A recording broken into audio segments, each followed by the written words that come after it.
그렇죠. 옛날에 우리나라에도 유명한 보름새라고 있어가지고, 보름은 남자, 보름은 여자, 그런 말 들어봤죠? 어? 그런 얘기 들어봤어요?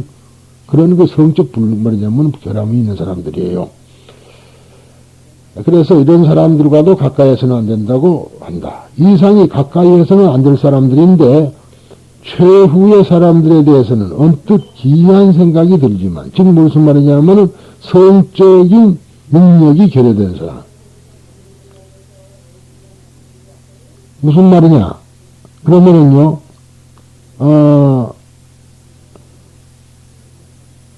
스님들은 그래서 장가를 안 가고, 그럼 뭐 그런 사람들이 성적인 능력이 없는 사람들 아니냐? 그 가까이서는 안 된다. 그런 소리냐? 그게 아니라 소리입니다. 지금 얘기가. 지금 말하자면은 불교계단에서는 원래부터 성적으로 건전한 남자가 아니면 승단에 입당할 자격을 얻을 수가 없다. 근데 지금은 보면은 곱추 스님도 있고 별 스님이 다 있지만 옛날에는 곱추 같은 사람은 승령 안 됩니다. 될 수가 없었어요. 즉 그래서 원래부터 성욕이 없거나 성적으로 불구해서 불능인 사람은 불도 수행해서 성욕이 완성한 사람보다도 깨달음에 더 가깝지 않을까 하고 생각되지만은 사실은 그렇지 않다. 다른 욕망과 마찬가지로 성의 욕망도 극복할 수 있어야만 해탈열반이 가능하다는 것이다. 그렇기 때문에 처음부터 성적으로 불능인 사람은 불교 수행길에서 결격자로 규정되어 있다. 예당초 장가를 한번 가려면 말이죠. 어떤 사람은 그래야 되겠어요? 장가를, 스님들은 장가를 안 간다. 그럴 바에는 고자가 제일 낫잖아. 그렇지 않겠어요? 역설적이면 사실 그렇잖아. 그러나 불교에서는 그게 아니라 오히려 그런 사람은 들어오지 못하게 하고 정신적으로 강인한 사람을 다루다가 그것을 참고 견디게끔 지를 들이는 것이 불교라는 것을 얘기하는 겁니다. 이상과 같은 배경에서 수행자가 아닌 가르침을 받는 쪽의 사람에 대해서도 성적으로 건전해야 할 것을 요구한 것입니다. 이 대인관계에서는 이상과 같이 가까이에서는 안 될 사람들을 열거하고 있는 것 이외에 또 나이 어린 제자나 사미 및 어린애 등을 기르지 말라고 한다. 특히 여성과의 관계에 대해서도 자세히 설하고 있다. 이것도 앞에 성문제와 연관되는 것이지만 그 근본은 어떤 경우에도 욕망의 생각을 가지고 접근치 말라는 것이다. 성의 문제는 불교교단에 있어 크게 결코 작은 문제가 아니었다. 출가수행자의 계율이 맨 처음에 불운계가 두어져 유루문헌에 각가지의 케이스가 서려져 있는 것으로도 그것을 알 수가 있다. 그래서 이제 우리가 보통 계라 그러면은 5계 중에는 불살생계가 처음이죠. 그 다음에 두 번째가 불투도, 그 다음에가 불싸움, 불망어, 그 다음에가 이제 불음주 이렇게 5개인데 비구 250개, 비구니 500개 중에 맨 처음에 들어온 것은 불살생이 아니라 불운계다 그런 이야기라. 그게 가장 중요한 겁니다. 다음에는 앞과 반대로 친하고 가까이 해야 할 것이다. 이것이 있다. 이것에 두 가지가 있는데 그 첫째는 항상 좌선을 부지런히 하고 한적한 장소에서 그 마음을 다스려라. 두 번째는 이 세상의 모든 것에 대해 공의 입장에 서서 있는 그대로 관찰해라. 있는 그대로 관찰해라. 라고 하는 것이다. 이 두 번째 것은 보살의 행처, 즉 행동으로 설한 것과 같다. 그러니까 이 점에 우리가 주의를 해서 항시 가까이 해야 될 것은 조용한 곳에서 좌선해서 마음을 가다듬는 것. 두 번째는 이 세상의 모든 것은 다 실체가 없는 공성이다. 그렇다고 니힐리즘이 아니라 말하자면 허무주의가 아니라 이것은 일시적으로 나쁜 것이 불가하다는 것을 우리가 알고 집착을 하지 말라는 뜻에서 얘기된 겁니다. 두 번째는 섭수와 절복. 섭수라는 것은 거두어 드리는 거예요. 절복이나 꺾는다 소리예요. 첫 번째 안락행인 승안락행, 즉 보살의 몸가짐으로서 어떤 일에도 참고 견디며 몸을 위태롭게 하는 것을 가까이 하지 않고 조용한 곳에서 좌선에 정진해야 한다는 점에 중점을 두었다. 이를 제13장 고언지품과 비교하면 매우 소극적인 처신하는 느낌이 있다. 고언지품에서는 내 목숨을 살아나지 않고 다만 유의 없는 깨달음을 아낀다. 부자석 신명. 내 몸을 아끼지 않고, 뭐냐면은, 무상도만 높인다, 아낀다. 하며 인욕의 갑옷을 입고 법화경을 넓히는데 매진하는 법화경을 넓히는 사람의 마음가짐이 설해져 있다. 말하자면, 어디가 있느냐 하면은, 이 14품이 아니라 13품의 일이 있었다, 이 말이죠. 있다. 그러나 여기서는 그와 같은 결연한 모습은 없다. 이것은 다음에 구안락에서도 같다. 그러므로 전태는 이 네 가지 안락행은 초심에 얕은 행을 하는 보살을 위해 설한 것이다. 라고 해석한다. 이는 길장도 똑같다. 즉 초심의 보살이란 사실이 사바세계에서 이 법화경을 전파할 능력이 없기 때문에 부득이 다른 국토에서 법화경의 형통을 지원한 500의 아라한 8천의 성문들을 말한다. 법화경에 의해서 보살이 된 이들은 아직 경험이 없어서 위대한 보살로서 힘을 갖추지 못했다. 이 사람들에게 이 사바세계에서 말하자면은 경전 홍통에 대한 마음가짐을 설한 것이 이 안락행품이다. 이렇게 길장은 이야기하고 있습니다. 라고 의소, 즉 길장에 쓴 법화의소 제10회 권 10회가 적혀 있는 말입니다. 두 번째 안락행이란 천태가 구안락행이라고 부르는 것이다. 왜 그렇게 이름했는가 하면 그 내용이 은혜에 관한 것이기 때문이다. 즉 넓히는 사람은 법화경을 남에게 설하거나 경을 읽을 때에는 사람이나 경전에 대해 그 허물을 지적하거나 다른 법사를 경멸하지 말며 남의 장단점을 말하지 말라. 남의 흉을 보거나 그것은 절대 안 되고 경전이 무엇이 잘못됐든가 어느 스님이 설법을 잘못했다든가 그러지도 말아 소리입니다. 또 사람들에게는 부드러운 얼굴로 설해라. 그리고 질문을 받았을 때는 대성으로 대답해라. 등등 설법에서의 말이나 태도상의 마음가짐에 대해 설하고 있다. 세 번째 안락행은 몸, 입에 이어서 의안락행이라 부른다. 이것은 주로 홍통자의 마음가짐에 대해 설한 것으로서 즉 타인에 대한 질투, 거짓말, 아첨, 경멸 등의 마음을 품지 말라. 참 중요한 그래서 사실은 이 안락행품이 참 중요한 품이요. 법화경에는 이제 계율품이에요 이게. 그러니까 질투도 하지 마라, 거짓말도 하지 마라, 아첨도 하지 말고 경멸도 하지 마라 등의 마음을 품지 말며 다른 수행자에 대한 질투, 수행자에 대한 장단점을 거론치 말라. 또, 희론으로서 남과 다투지 말라고 하선한다. 그리고, 공통자는 모든 사람에게 대비심을 일으키고, 모든 부처님에게는 자애로운 아버지라는 생각을 가지라, 이 말이야.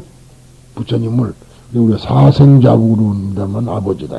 가지며, 보살에 대해서는 큰 스승으로 생각해야 한다.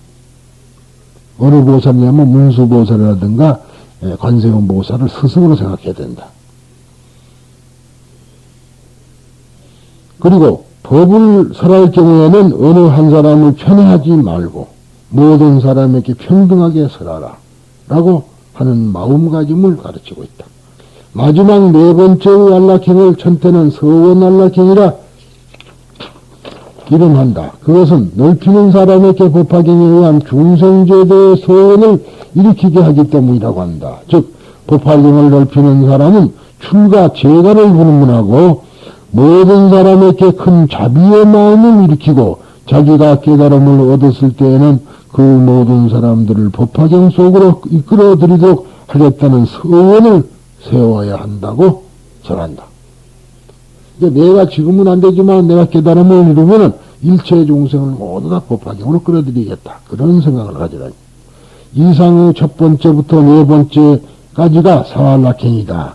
법화경은 말법시대에서 이 법화경을 넓히는 사람은 이 네 가지의 몸과 마음가짐, 즉 마음을 닦음에 의해서 그 설법에 과실이 없어 출가 수행자나 제가의 국왕을 비롯하여 불화음한 거사 등 온갖 계층의 사람들로부터 존경과 찬탄을 받는다. 만일 사람들에게 어려운 질문을 받더라도 천신들이 주야로 항상 그를 지켜줄 것이라고 한다. 근데 우리가 흔히들 한문에 보면은 제천주야 그래. 제천주야가 항이 수고한다. 항시 지켜준다. 그런 얘기입니다. 천태지대사의 스승인 남학해사 스님은 중국 남북조 말기에 강학불교로 변한 당시의 불교계를 통렬하게 비판하고 좌선을 중심으로 하는 실천불교를 강하게 제청하였으니 그 때문에 몇 번이나 목숨을 잃을 정도 박해를 받은 사람이다. 그는 법화경을 보살의 실천수행으로 설한 경전으로 보고 특히 안락행품을 그 실천불교의 기반으로 삼았다. 그에 저어서 법화경 안락행품 의의는 법화삼매라는 법화경에 의한 제법실상을 관하는 삼명을 설한 것이다. 이 가운데서 그는 사안락행을 보살수행의 규정으로 파악하고 이를 우상행이라 이름한다. 이제 그런데 그래서 우리가 좀 독경하고 있는 말하자면 법화 참의에 이제 그 나와 있죠. 그래서 거기에만은 안락행품이 써져 있는데 일본 법화종파에는 안락행품을 안 씁니다. 일본에서는 이것을 안 쓰고 있다. 그런 얘기입니다. 그러나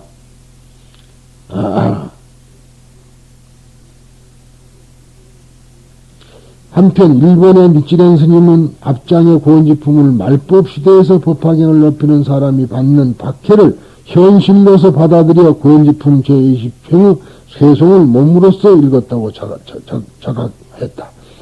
큰 어려움이 네 차례 작은 어려움은 헤아릴 수 없을 정도로 박해를 받은 그는 그러니까 이제 저번에 봤죠. 왜 1년 돼서 겨울이 되면은 머리를 이렇게 싸놓느냐 이 말이야. 멘봉이라 그래. 멘봉. 왜 그러느냐.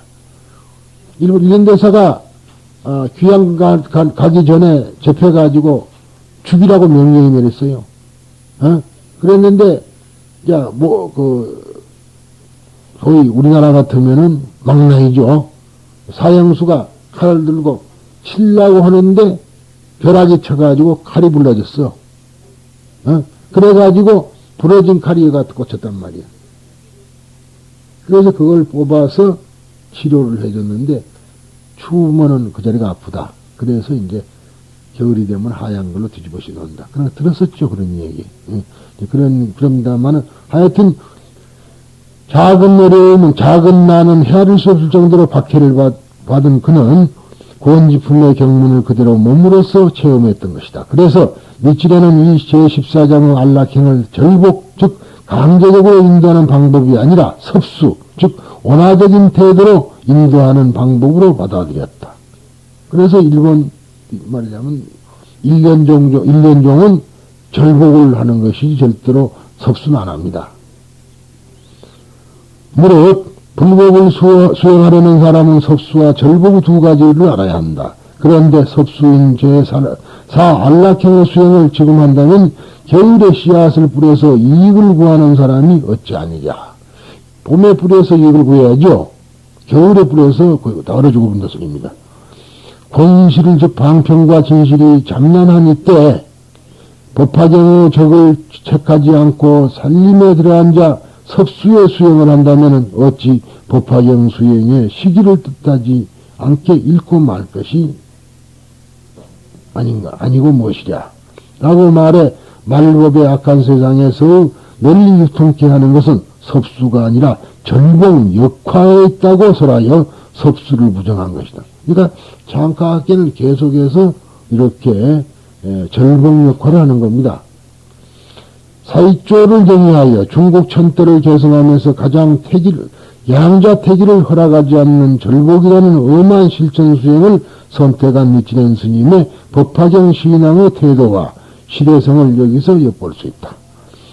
이상 제4한락형의 해설이 길어졌으나 법화경은 이 사한락형을 설한 후 다음에 상투 속의 밝은 구슬의 비유, 즉 계중명주 비유에 의해서 법화경이 모든 부처님 열의 비밀장으로서 최고 얻기 어려운 경전이라고도 말한다. 즉 질투와 증오심을 극복하고 상투 속의 밝은 구슬에 관한 비유, 즉 계유주는 아래와 같다. 만주슈리여 비유하면은 강력한 전륜성왕이 그 위력으로 여러 나라를 평정하려 하지만은 여러 나라들은 그의 명령에 따르지 않기 때문에 왕이 직접 토벌에 참가한다. 왕은 전공을 세운 장병에게 각각 그 공로에 알맞게 여러 가지의 상을 내린다. 지금은 훈장 한나로 합니다만 옛날에는 시급을 줬잖아요. 시급. 농사도 말하자면 밭도 얼마를 띄주고 먹고 살게 하고 이제 그랬습니다. 그래서 옛날에 개국공신들이 부자였던 게 그런 거죠. 그러나 전륜왕은 어떠한 경우에도 자기의 상투 속에 있는 훌륭한 보배만은 주지 않았는다. 왜냐하면 이 보배 구슬은 임금만이 머리털 속에 비밀이 감추고 있는 것, 즉 왕위를 상징하는 거죠. 이므로 만일 그것을 주면 다른 왕들이 왜 왕위를 남에게 주었을까 하고 놀라고 괴이하게 여길 것이기 때문이다. 만주시리여 열애의 경우도 이와 같다. 열애는 선정과 지혜의 힘으로 진리의 국토를 얻은 세계의 왕이다. 전 세계의 왕이다. 그러나 많은 마왕은 진리의 왕에게 복종하지 않으므로 진리의 왕은 부하인 수행자의 여러 장군을 마군과 싸우게 한다. 이 싸움에서 정과를 올린 수행자에게는 다시 많은 가르침을 설하여 그들을 기쁘게 한다 그랬는데요. 이제 마군과 싸운다 그러는데 이제 마군이 밖에도 물론 있습니다만은 이것은 아내가 있는 거야. 자기 마음에. 이제 기독교에서 사탄아 물러가라 하는 것도 그것이 결국은 자기와 자기의 싸움이란 말이죠. 그러니까 내가 항상 말하듯이 남하고 싸워서 이기는 사람은 거의 훌륭한 사람이 아니고 자기가 자기와 싸워서 이기는 사람이야만이 진실한 승리자다. 남하고 싸워서 이기는 건 별로 모를 거야 아니요. 실질적으로 제일 적은 자기라. 자기와 싸워서 자기를 이길 수 있는 그런 사람이 돼야만이 남에게 존경을 받고 인격자가 되는 것이다 소리입니다. 그리고 또 열애는 해탈과 번뇌에 물들지 않는 소질과 힘이라는 진리의 재물을 그들에게 나누어준다. 보상을 받은 그들은 번뇌를 멸하여 피안으로 건너갈 수 있다고 기뻐하지만 그래도 이 법화경을 열애는 설하지 않는다. 만주슈리여 전륜왕이 자기의 상투 속에 감춰두고 누구에게도 주지 않았던 밝은 구슬을 큰 공을 세운 사람에게 주려고 하는 것처럼 열애도 또한 마음속에 악마인 탐냄, 성냄, 어리석음의 세 가지의 독, 즉 삼독이라 하죠. 세 가지의 독을 멸한 위대한 수행자에게도 일찍이 설하지 않았던 법화경을 지금 여기서 설하라고 한다. 이 법화경은 여태까지는 미연지 40년 동안을 묻어두었다가 40년 뒤에 처음으로 이제 법화경을 설한다 소리입니다. 이 계주유에 등장하는 악마란 불도 수행을 방해하는 마음속의 본내를 표상한 것으로서 이 악마를 극복하는 것을 항마라고 한다. 그러니까 부처님께서 저렇게 바른 손을 이렇게 내리고 있는 것은요, 악마를 누른다 소리, 항마. 그래서 저걸 항마 촉진이라 그럽니다. 석존의 정기에 의하면 석존께서 깨달음을 완성하려고 보리수 아래에 앉아 있을 때 갖가지의 악마가 나타나 협박하기도 하고 유혹하기도 하며 석존의 깨달음을 방해하였지만 석존께서는 그 습격을 참고 견디며 악마를 항복받고 깨달음을 얻었다고 한다. 이때의 석존께서 성취하신 좌선의 자세는 가부좌인데 바른 손을 아래로 왼손을 무릎 위에 두었다. 그러죠? 바른 손을 말하자면은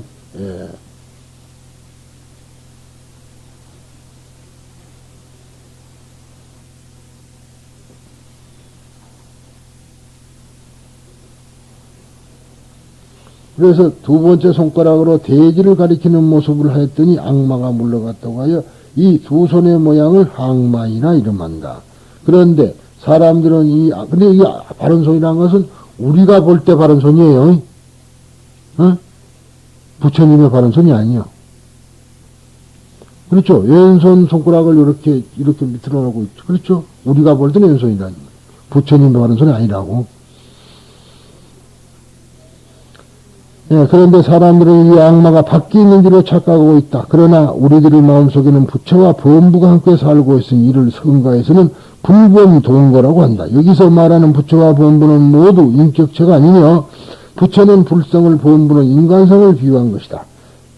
따라서 불성과 인간성과 원래 이질적이거나 다른 차원의 것이 아니라 동일성의 것이니 이것이 대승불교의 서상이다.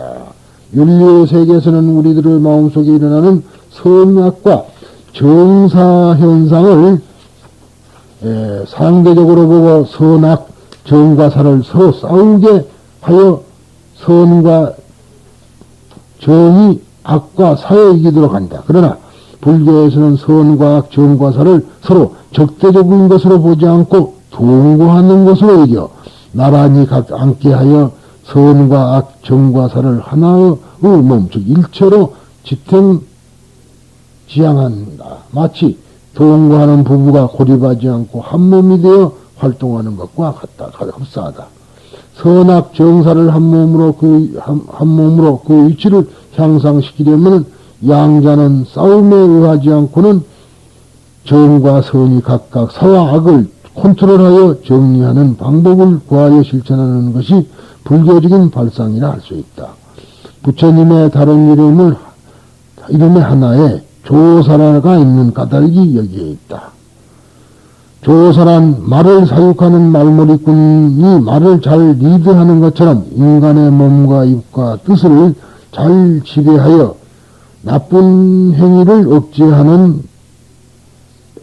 사람을 의미한다. 이처럼 자기 자신을 컨트롤할 수 있는 사람을 조장부, 즉 바른 길을 곧바로 나아가며 뒤로 물서지 않는 사람을 비유한 것이다. 또 우리들의 마음과 몸을 잘 다스려 사와 악을 물리치고 마음과 몸을 알려가게 하는 것을 조복이라고 한다. 그런데 오직 한문으로 번역된 경전을 읽어가면은 사와 악 모든 본내와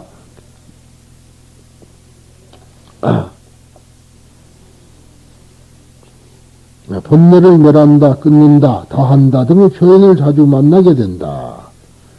그러나 이러한 표현 방식은 번역상의 스타일이라서 그 의미는 어디까지나 말하자면 조에 있다. 번뇌를 끊는다든가 이런 것은 실은 끊을 것이 아니고 번뇌가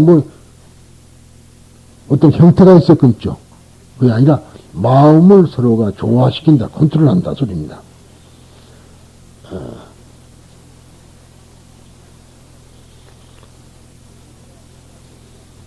왜냐하면 우리가 살아있는 한 결코 모든 번뇌를 뿌리채 뽑아버릴 수는 없는 것이다. 그러므로 이 절대로 멸할 수 없는 번뇌를 완전히 끊어 없애려고 애쓰는 것은 번뇌의 수를 하나 더 증가시키는 결과가 된다. 그러므로 사와 악을 컨트롤하여 조복하는 방법에 따르는 것이 현명한 길이다.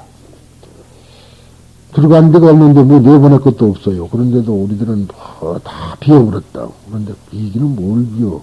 물동인간이 비우게? 그게 아니라 컨트롤해서 조용히 했다 소리입니다. 그게.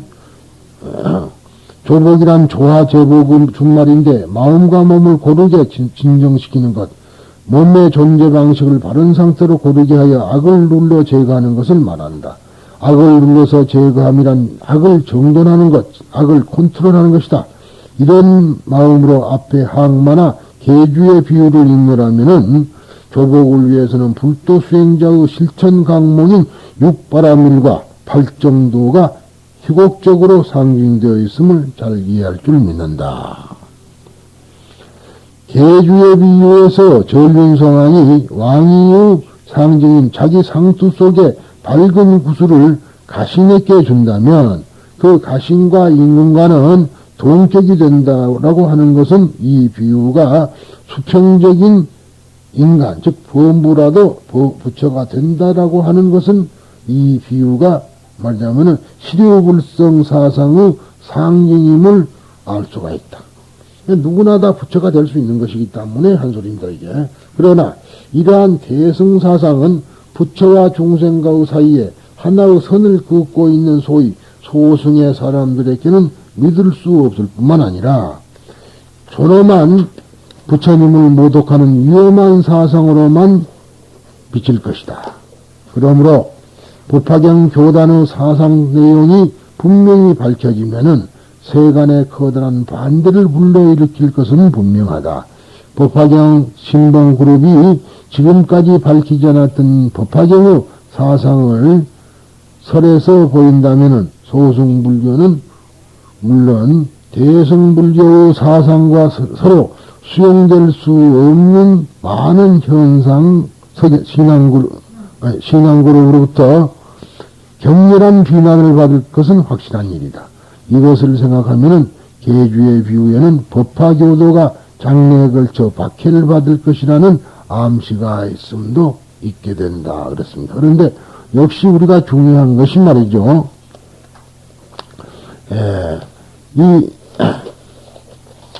보면은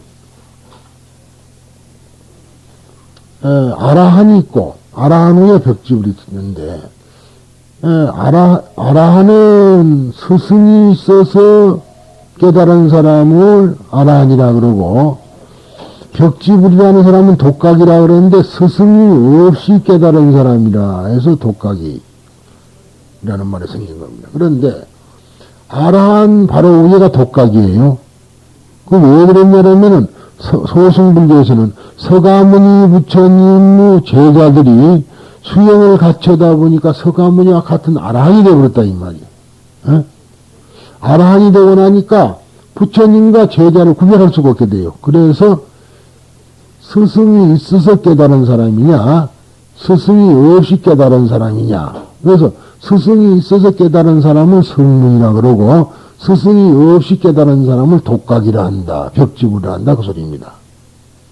그러니까 그래 된다면은 서가모니 부처님을 이야기한 거예요. 그래서 옛날 경전을 보면은 그 산스크리트 경전을 보면 모두가 다 모든 부처님은 아라한이다 그랬다 이 말이에요. 아라한. 그 말이 무슨 말이냐면 열의 다음에 음공이라는 말은 아라한이라는 말이에요. 그러니까 모든 사람은 다 아라한이라는 뜻입니다. 이게 그래서 왔는데 법화경에서는 두 단계를 뛰어넘어서 구도자 즉 보살이라는 것을 만들어냈어요. 중생을 건지는 사람을 보살이라 한다. 그렇게 얘기됐죠. 근데 그러면 육체적인 몸을 갖지 않은 소위 관세음보살 또는 문수보살 수많은 보살들이 있는데 그 사람들은 그러면 어디가 있느냐 그렇게 물을 수 있지만은 그것은 어디가 있는 것이 아니라 여러분의 마음속에 달아주고 있다. 그래서 우리가 관세음보살 염원다는 것은 관세음보살하고 한참 떠들고 보면요 내가 가늠인지 내 이름이 뭔지 모른다 이 말이에요. 그래서 많이 그렇게 외움으로 말미암아 자기가 관음이 되는 거예요. 그런데 우리들은 대부분 사람들은 그런 정신을 모르고 그저 관음기도 한다 그래야 관음 앞에 뭐 음식 차려놓고 저러고 그것은 결국은 미신이지 절대 불교가 아니다. 음식을 차리지 말한 거 아니야. 음식을 차리더라도 그 이치를 알고 말하자면 해야 되는 것이지 그저 무당 구절시 말이지 저래다가 그런 걸 하는 것은 원래 마땅치 않다. 그러니까 무슨 말 지금 여러분들은 너무 지나치게 해야지만 나도 깨달으면 부처잖아요. 그죠? 그건 다 인정해요. 깨치면 부처라. 그러면 아직 깨치기 전에 사람 이 다음에 깨칠 것이로되 아무나도 그런 거 아니야. 이 다음에 성불을 할 것이로되 아직까지 성불을 하지 못한 사람을 초기 불교에서는 보살이라 그랬대. 그게 부처님 하나만 서가모니에게만 주어졌던 이름이라. 근데 대승불교로 올라오면서 시류불성이라 이 세상의 모든 것은 다 불성이 있다. 이렇게 되니까 불성이 있기 때문에 개발을 하면 부처가 된다. 금이 원래 있으면 캐면은 금이 나올 거 아니에요. 그런 얘기. 그래서 모두가 다 있다.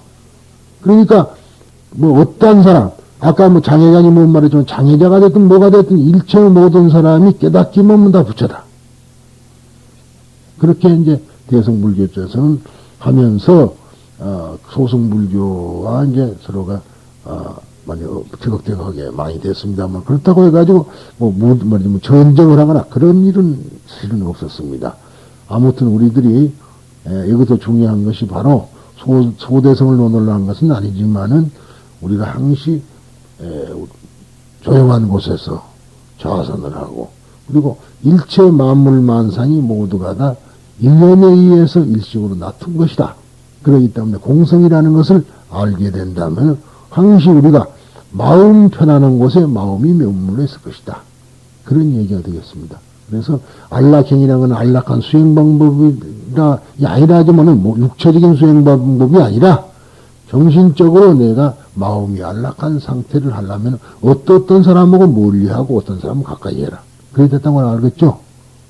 그러니까 아까 말한 대로 그러한 권력이 있는 사람이라는 거나 노름판이라든가 노름에 종사하는 사람이라든가 이런 사람들 가까이 하게 되면 자연히 물이 들어요. 금묵자흑이라. 그러니까 사람을 너무 골려서 넣어라. 그래서 이제 법화경 28품 제일 마지막에 행법, 4가지 행법을 들었다 이 말이야. 28품에 내 행법이 뭐냐? 4가지 것을 우리가 완성해야 된다. 첫째, 부처님께서부터 우리가 가피를 받고 있다는 걸 믿을 거. 두 번째, 또 뭐죠? 두 번째가 말하자면 정정취에 들어라. 정정취란 거는 결정, 말하자면 부처가 될 결정된 사람들, 즉 불자들의 모임에 들어라. 내가 사실 얘기하면 당신 누구야 그러면 절에 다닙니다 그러면 당신 불자야 그러면 예. 당신 아버지가 부처님이면 아니요. 불자는 무슨 불자? 그러잖아요. 불자라는 거는 부처님의 아들자 자기가 부처님의 자식이라는 것을 알아야만이 불자가 되는 거예요. 그러한 것이 4가지 말이 좀 있는데 그 다음에 이제 두 번째가 빠졌습니다만 가장 중요한 것이 아까 말한 대로 부처님께서 중요한 게 내가 항시 부처님의 가피로 내가 살고 있다. 숨 쉬는 거, 밥 먹는 거, 오늘도 무사히 여기까지 왔다. 그러죠? 무사히 정사까지 올 동안 무사히 왔다. 안 죽고. 그러니까 내가 가피를 받는다고 믿었고.